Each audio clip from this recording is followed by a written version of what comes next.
I'm Danielle with WTI. If you're looking to step up your sublimation game, the EENOUR tumbler press is the easiest way to do so. Of course, the first thing I have to highlight is that this is a full auto heat press. And I have to say, this was the coolest thing to watch. I just put the tumbler in, it closes on its own, presses, and then rotates so that all the sides are done.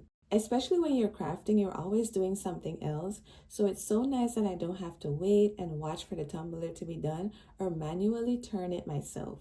And also there's no guesswork. I just put it in there and let it do the rest. I have to add that this is one versatile machine. You can do a variety of sizes of tumblers and mugs. You can even adjust the pressure depending on what you're pressing, and there are 4 different modes that you can choose from. My one tip would be that if you're doing mugs, you definitely want to make sure you're on mode 4 so that the cup doesn't rotate. It was pretty easy to use right out of the box, and I love the small footprint so I don't have to stress about storage. And most importantly, all of my designs came out so vibrant, beautiful, and even I love them. Whether you're running a small business or just pressing for fun, this auto press is a great option, and that's my point of view.